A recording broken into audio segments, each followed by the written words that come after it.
Akhirnya terungkap siapa sebenarnya sosok Baradae. Ketua RW sebut keluarganya sudah minggat. Akhirnya terungkap sosok siapa sebenarnya Baradae. Nama Baradae pertama kali muncul kala disebut ajudan Ferdy Sambo yang menembak Brigadir J. Setelah 2 pekan menjadi tanda tanya terkait di mana keberadaannya, Baradae kini muncul ke publik.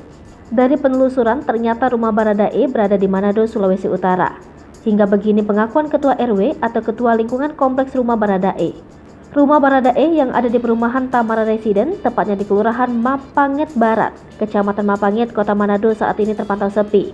Ketua Lingkungan 8 Mapanget Barat, Leni Pantas mengatakan, jika dirinya sudah tak melihat siapapun dari rumah orang tua Baradae. Menurutnya rumah tersebut sudah lama tak dihuni. Ia mengaku tak tahu kemana perginya keluarga dari Baradae tersebut. Selain itu, Leni mengatakan jika keluarga dari Baradae memang sangat tertutup. Bahkan, saat ada kegiatan-kegiatan sosial yang melibatkan warga di sekitar, keluarga Baradae enggan untuk ikut bergabung. Tetapi para tetangga memastikan jika itu adalah rumah dari Baradae. Selain itu, kedua orang tua Baradae juga tinggal di sana. Sebelumnya diketahui, cerita yang muncul ke publik berkaitan dengan tewasnya Brigadir Nofriansyah Yosua Huta Barat atau Brigadir J terus berkembang. Penjelasan awal polisi menyebutkan Brigadir J tewas karena baku tembak dengan sesama ajudan Irjen Ferdy Sambo, Baradae.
Hai pemirsa Sri Popo TV, jangan lupa komen, like, dan subscribe, serta tonton terus berita-berita terupdate lainnya ya.